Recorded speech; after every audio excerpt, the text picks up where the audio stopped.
Hi guys, I'm here with Bobby from Indian Matchmaking Series 3. I had a pleasure of being with him on the same episode, and I thought I'd get a lot of questions about, what are you doing there? How are you doing this? How are you doing that?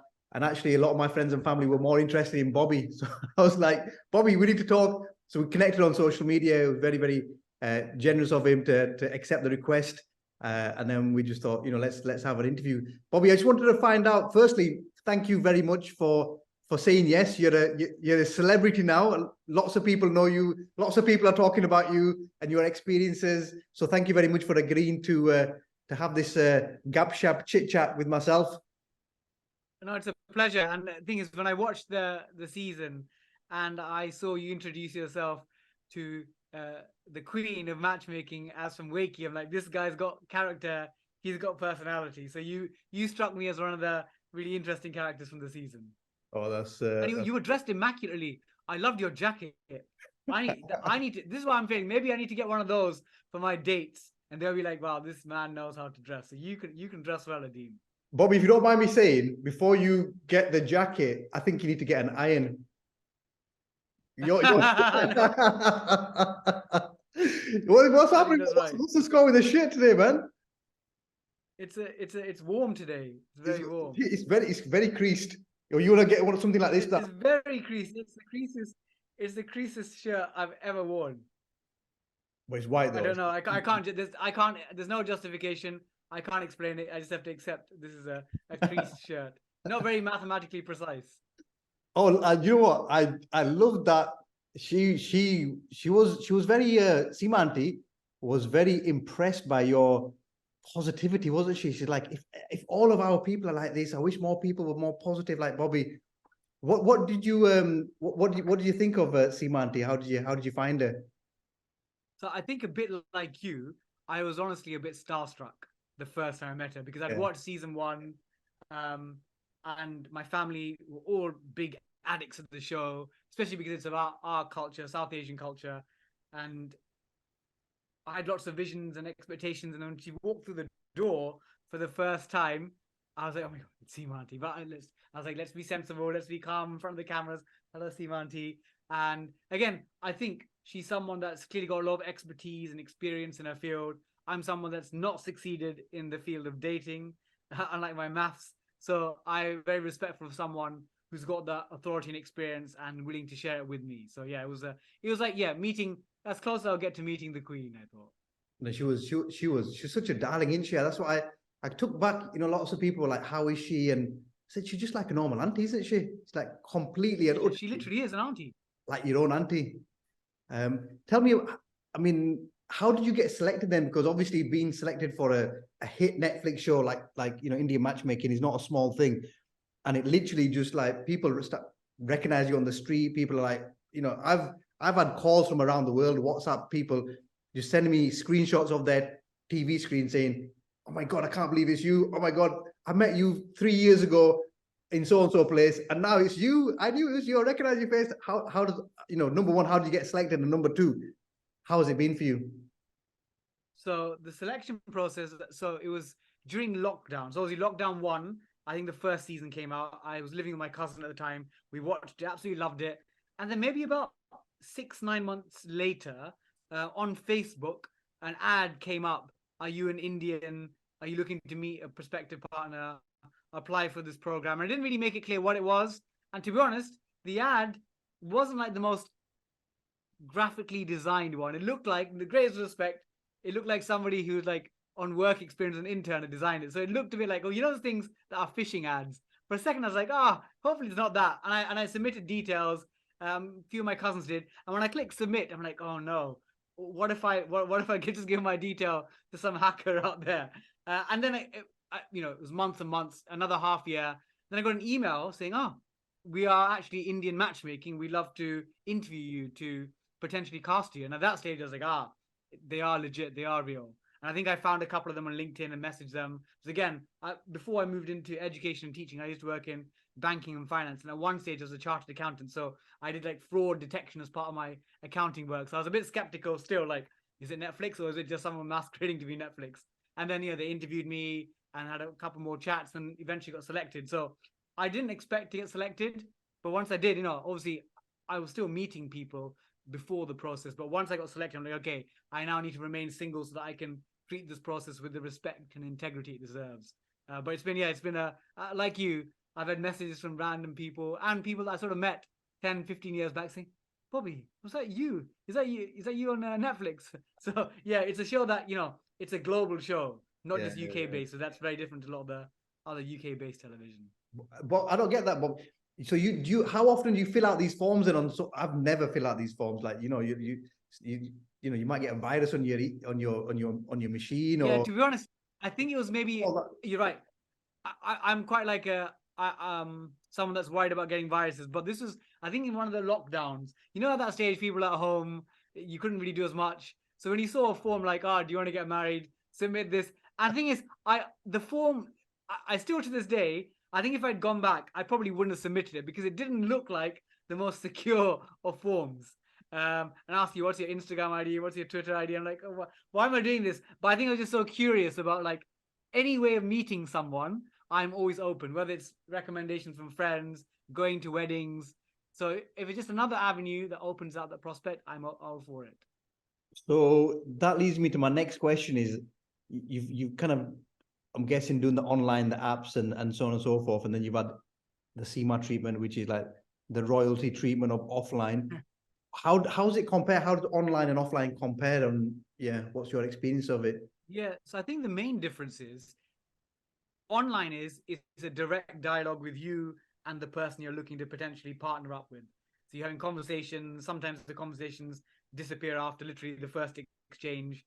Sometimes they'll last for a couple of weeks. You don't even meet in person, but it's all just depending on that connection and that person. Whereas with the matchmaking process, I guess it's like a real life matchmaking process. Apart from cameras following you, you have someone there that you talk to, and you air what criteria, what qualities you're looking for. You get your parents involved. Again, when I use dating apps, whether it's like Hinge or Tinder or Dillmill, my parents are not there. Actually, to be honest, I say my parents are not there. My mum is always on my case about me getting married. So sometimes I do give my mum my phone and tell her, Mum, you have a look at my Dillmill, you look at my Hinge, you match with some people. And then if they're good, I'll talk. So I let my mum do it. Not because I want mum's approval. Of course I do. But it's hard out there. I think it's a really difficult market.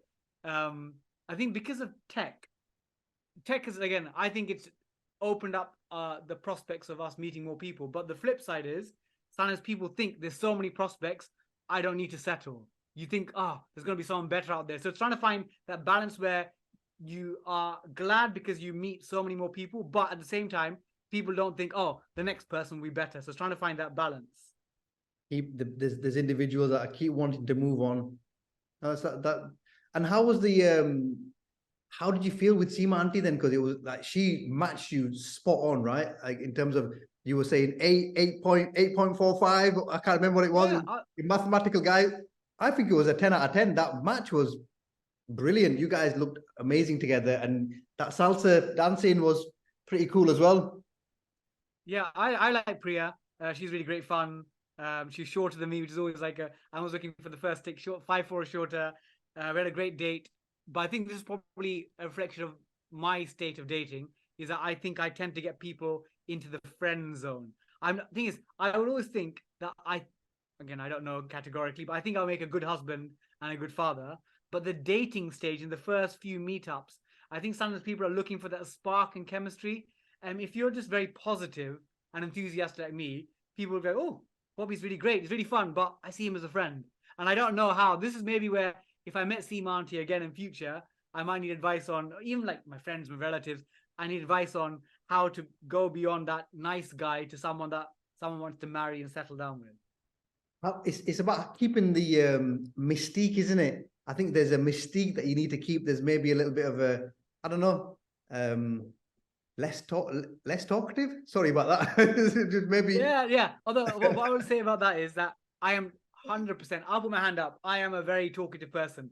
Although I think the reality is, again, you probably have experiences from the filming as well. They filmed obviously a long conversation, long dates, etc., and they'll edit it. And yeah, I'll hands up and say I probably did talk more than the others, like maybe 55%, but it wasn't as much, I think, as the edit. But that's fine. That's everyone's got television personalities different to their real life ones. It didn't portray me as a different person, but it made me look even chattier than I am, which is, I'm a chatty guy. So It's great because I think, you put your cards out there. This is who I am. This is what I do. This is, and it's about breaking the ice as well, isn't it? But that friend zone it's a bit weird, isn't it? Because like people like you, but they don't like you as a intimate, like romantic, like they like you as a safe bet, someone a shoulder to cry on. But then I want to, people say I want a best friend, but it's like, okay, I'm a best friend, and I'm the ultimate friend zone friend. But I don't know, it's strange, isn't it? It's the human psyche, I guess. Yeah, but I mean, I guess what it means for my personal life is I have lots of really close friends. A lot of people that use me as their confidant, and likewise, so very like really good human friendships. But obviously, people also need that one partner, their husband or wife. That's the bit that I'm lacking. I've got really good friendships that I've developed over the years because I'm open and honest and enthusiastic. But for dating, maybe you can guide me to being, the trick to being more mysterious. I don't know what to do because maybe to keep my mouth shut. I don't know. Is that the trick? but that mystique happens both ways, isn't it? Everybody wants to know a little bit more. They want to meet you a little bit more. But Bobby, I'll tell you from myself and from everybody else that watched that episode in particular, we all loved you, mate. We absolutely all loved you. And I want you to be my mate. Do you know what I mean? And teach me how to do salsa and moving around. We're mates now. We're mates now. How do you think that the salsa thing went then? I mean, is that something that, I don't know, how is that seen generally, but how's that seen in the Asian subcontinent? Especially with your high heels, and that was like, I'm like, have I just seen him wear high heels? Is that her heels or is that his heels? Oh my god, that's his heels. Yeah. Did you get any flack? I think a few months before, it was a few months before the filming of that date. I had started going to a few salsa classes or Latin classes in London. And for that, normally after the first 3-4 lessons, most people are encouraged to buy Latin heels. They're not that big. They're about, I think, like maybe like 1 inch, but they're meant to help your hips move. Because if you're trying to move your hips, you need something that creates a bit of an angle. So not that I'm a professional, I'm not even like, I didn't even get to the second level of classes, but they do help. But I can see why against social media, like the moment Bobby wore heels is the moment that he got friend zoned. I don't think it was that though, but it probably didn't help. What does that come across? I mean, do your friends treat you any differently? I know I'd get absolutely slaughtered if I wore heels. Yeah, I don't know. I think they found it funny, but they also realized that I'm the sort of guy that is me. If I do something, I'm enthusiastic. I'll follow what the rules and procedures are, what it takes to do the best. So if it requires you to wear Latin heels to be good at salsa, I'll do that. Even if it requires, I think I've got like, what's the word? I actually did a maths talk yesterday to students, and I said I've got a high threshold of embarrassment. I can take a lot before I get embarrassed. You know what? We were talking about your heels when I watched it with a few friends, and apparently this is not something that I know, but maybe it's knowledge. And like Priya said, you're a bit of a geek and you're a bit of a textbook guy. High heels were actually invented for men. I don't know if you knew that. Oh, I didn't know that. That's high heels were invented. So a female friend of mine tells me anyway. So who knows? I'm reclaiming it. I'm reclaiming it for the short game. The question that I want to know, and the question that all my friends want to know, is where are you right now with your love life? Have you found somebody? Are you what's going on, man? What's going on? Yeah, I'm still searching. I'm still on the app, still going on dates with people. I think what the process taught me is to be more open. I've always been open, but I think I'm now even more open because now I've got lots of people who are giving me suggestions and advice. And again, I'm someone where, you shouldn't, what everyone says about your character, you shouldn't take all on board because you are who you are. But I think there's some bits about maybe not changing who I am, but slightly modifying the enthusiasm, just a tiny pinch on the first couple of dates. Because I think maybe sometimes being over enthusiastic can be overwhelming for people. So maybe just a little bit. Still, I don't think I should be a different person because otherwise, after date 3, when I'm suddenly chatting, they're like, "Where does this guy come from? Where's this mouth come from?" So just a little bit, and then slowly, like if you slowly turn the heat up in a room, you don't notice it. I should do that. Slowly turn up the amount of talking, but not so much so soon. My last question to you then, Bobby. So a lot of people are advising you, and a lot of people are like, yeah, you should do this, you should do that, which is great. You know, like people have got their advice, and people are going to always want the best for you and wish the best for you, and say, look, why don't you try this or why don't you try that? What would your advice be to others from what you've learned and your kind of like your apps and your non-apps and the Sima Auntie experience and the Netflix experience? If there was maybe top 3 advice, Bobby's top 3 advice on dating. Okay, the first one is relax your criteria, because as you can see from the show, and even myself, the more people put restrictions on themselves, like on a dating app, if you say, oh, they've got to live within 20 miles, they've got to like cooking, like traveling, like sport, the more you restrict yourself, the more likely you might miss out on someone that you really connect with. So I'd say relax what your criteria is. The second one I would say is that use your networks. So again, Sima Auntie is a professional, but what she's doing is she's using a network, a address book, people that she knows. So don't just rely on one source. I would say the more you can do, so use online, but also speak to friends and family and ask them constantly, are there people you know? And every time you meet them for like a coffee or dinner, just say, oh, do you know anyone you think might be suitable to me? So yeah, be as open as possible, online and offline. So what have I said? I've got 2 so far. And the third one is, yeah, relax and use your network. Yeah, and the third one is, this is for me in particular, be prepared to wait.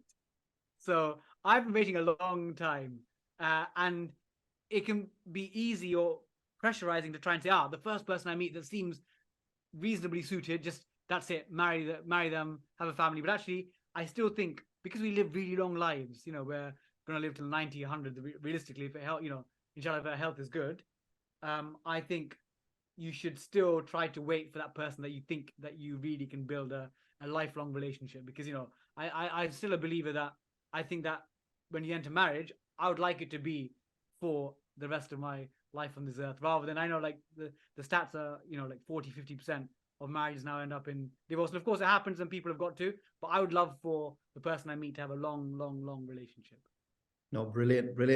Bobby, I really, thank you so much for having this chat and for linking up and for connecting. It's been brilliant. I wish we had some more time, but I know you've got to go, and it will be great to catch up and when you find somebody, maybe we can do it again, and maybe yes, that'd be lovely. Two of you on that side, and I'm sure she'll yeah, no, never let you come on screen with that shirt on in that condition. Oh my God, this is the iron the shirt, Bobby. Hilarious. Bobby, you've been a star. Thank you so much, man. We'll catch up soon. Pleasure. Thank you so much. All right. Take care.